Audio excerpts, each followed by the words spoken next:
दोस्तों, कभी कभी हमारे जीवन में ऐसा समय भी आता है जिससे हमें लगता है कि सब कुछ गलत हो रहा है। ऐसा लगता है जैसे समय हमारे खिलाफ चल रहा है। बुरे वक्त में कोई व्यक्ति हमारा साथ नहीं देता और हर चीज हमारे साथ उल्टी होती है।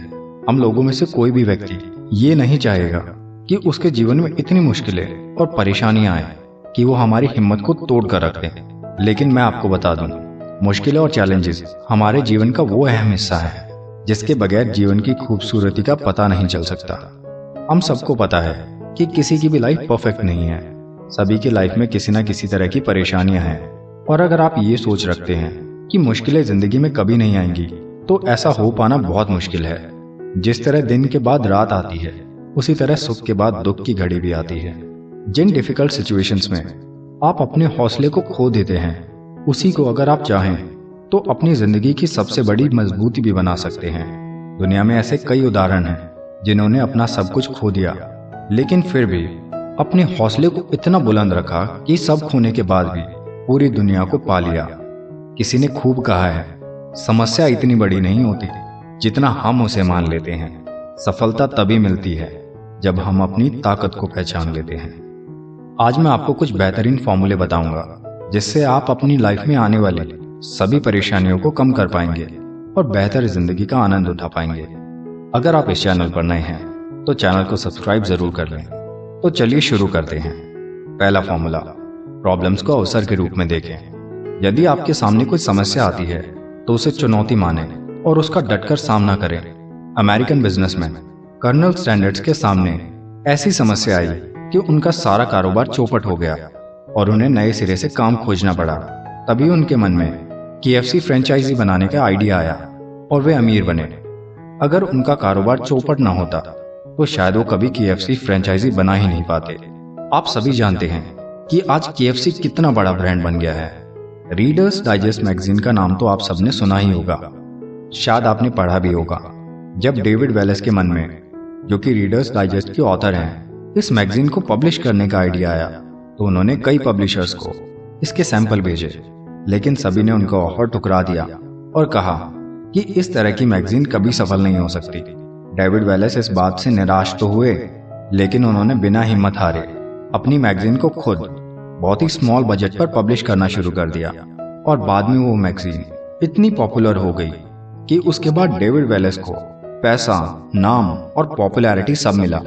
दोस्तों, इन दो एग्जाम्पल से हमें यही सीख मिलती है कि हमें समस्या को अवसर के रूप में देखना चाहिए और एक चुनौती मानकर डटकर इसका सामना करना चाहिए। कहते हैं ना, पैर में चुभा कांटा खुद से नहीं निकलता है, समस्याओं से लड़ने वाला ही इतिहास बदलता है। अब सुनते हैं दूसरा बहुत ही इंपॉर्टेंट फॉर्मूला, अपने नजरिए को पॉजिटिव रखें। यदि आपका नजरिया नेगेटिव होगा तो आप मुश्किलों को देखकर घबरा जाएंगे और आपका दिमाग उनसे बाहर निकलने के उपाय नहीं सोच पाएगा। दूसरी ओर यदि आपका नजरिया पॉजिटिव होगा तो आप मुश्किलों को नेचुरल मानोगे और उससे उबरने के उपाय सोचोगे। आइए इसे एक उदाहरण से समझते हैं। आइकिया कंपनी के फाउंडर इंगवार कॉम्प्रेड के सामने एक बड़ी समस्या आ गई थी जब उनके लिए फर्नीचर बनाने वाली कंपनियों ने सामान सप्लाई करना बंद कर दिया था। यदि कॉम्प्रेड का नजरिया नेगेटिव होता तो वे अफसोस करते रहते, लेकिन उन्होंने पॉजिटिव नजरिए से इस मुश्किल से उबरने का विकल्प खोजा और वे खुद फर्नीचर बनाने लगे। बाद में जाकर उन्हें पता चला कि खुद फर्नीचर बनाना ही वह चीज थी जिससे आइकिया कंपनी को सबसे ज्यादा लाभ हुआ और यही इसके अमेजिंग ब्रांड की बुनियाद बनी। अब बात करते हैं तीसरे फॉर्मूले की, अपनी पुरानी सफलताओं को याद करें। आत्मविश्वास और कुछ नहीं बल्कि पुराने अचीवमेंट्स की मेमोरी है। जब आप कोई छोटी सफलता पा लेते हैं तो इससे आपको अगले पायदान तक पहुंचने का कॉन्फिडेंस मिल जाता है। जब भी मुश्किलें सामने आए तो अपनी पुरानी सफलताओं को याद करें, क्योंकि पुरानी सफलताएं आपको यकीन दिलाती हैं कि आप पहले भी मुश्किलों से उबर चुके हैं और इस बार भी ऐसा ही होगा। जब वॉल्ट डिज्नी डिज्नीलैंड बना रहे थे तब उनकी बहुत आलोचना हो रही थी और किसी को उनके सफल होने की संभावना ही नहीं दिख रही थी। लेकिन डिज्नी को आलोचना का अनुभव था। पहले भी एनिमेटेड फिल्में बनाते समय उनकी आलोचना हो चुकी थी। यही वजह थी कि उन्होंने आलोचकों की बजाय अपने ड्रीम पर भरोसा किया और बाकी सब आप जानते ही हैं कि डिज्नीलैंड का नाम कैसे चमका। चौथा फॉर्मूला, अपने गोल पर फोकस करें। हेनरी फोर्ड ने कहा था, बाधाएं वे डरावनी चीजें हैं जो आपको तब दिखती हैं जब आप लक्ष्य से निगाहें हटा लेते हैं। जो लोग बस अपने गोल पर फोकस करते हैं वो अर्जुन की तरह होते हैं, जिन्हें पेड़ नहीं दिखता, शाखाएं नहीं दिखती, केवल पक्षी की आंख ही दिखती है। यही सफलता का रहस्य है। अगर लक्ष्य की राह में समस्याएं आती हैं तो वह विचलित नहीं होता, बल्कि लगातार कोशिश करता रहता है और एक दिन उसे सफलता जरूर मिलती है। थॉमस एडिसन जब बिजली का बल्ब बना रहे थे तब वे 1000 बार असफल हुए। कोई दूसरा होता तो हार मान लेता, लेकिन एडिसन में लगन थी। वो जानते थे कि किसी न किसी तरीके से कभी न कभी वे जरूर कामयाब होंगे। एडिसन की नजर मुश्किलों पर नहीं थी, बल्कि लक्ष्य पर थी, और इसी कारण उन्हें सफलता मिली। अब बढ़ते हैं 5वें फॉर्मूला की ओर। विरोध की परवाह ना करें। सफल लोग विरोध की परवाह नहीं करते। वे तो बस अपनी मंजिल की तरफ चुपचाप चलते रहते हैं। उन्हें यकीन होता है कि उनका सपना साकार हो जाएगा और वे मंजिल तक पहुंच जाएंगे।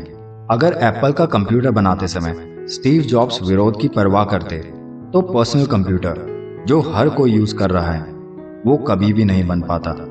इस दुनिया का दस्तूर ही कुछ ऐसा है कि हर नए या बड़े काम का विरोध जरूर होता है। इसलिए विरोध की परवाह ना करें, बल्कि अपने सपने में यकीन रखें और पॉजिटिव एटीट्यूड से अपनी मंजिल की तरफ बढ़ते रहें। 6वां फॉर्मूला, एज, एजुकेशन या बीमारी का बहाना न बनाएं। मुश्किलों से लड़ते हुए कभी हार न माने और कभी असफलता के लिए बहाना न बनाएं। कभी ये न बोले कि आप इसलिए असफल हुए क्योंकि आपकी उम्र ज्यादा थी, आप गरीब थे, आप कम शिक्षित थे या आप बीमार थे। अगर आप बहाने बनाते हैं तो इसका मतलब ये है कि आप असफल हो चुके हैं। याद रखें कि हार्लिन सैंडर्स ने बुढ़ापे में सफलता पाई थी। रे क्रॉक ने बहुत सी बीमारियों के बाद भी सफलता पाई थी। अगर ये लोग मुश्किलों के बाद सफल हो सकते हैं तो आप क्यों नहीं हो सकते? इसलिए बहाना न बनाएं और मुश्किलों से जूझने में जुट जाएं। अगर आप बिना बहाना बनाए डटे रहेंगे तो आप जरूर सफल हो जाएंगे।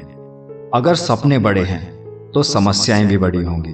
तू लड़ तो सही, सारी दुनिया तेरे साथ खड़ी होगी। अगर आपको वीडियो अच्छा लगा तो इसको लाइक और शेयर जरूर करें और हमें कमेंट सेक्शन में लिखकर जरूर बताएं कि ये वीडियो आपको कैसा लगा। और ऐसे ही नए वीडियोस देखने के लिए चैनल को सब्सक्राइब जरूर करें। मिलते हैं आपसे एक ऐसी नई वीडियो के साथ। तब तक के लिए नमस्कार।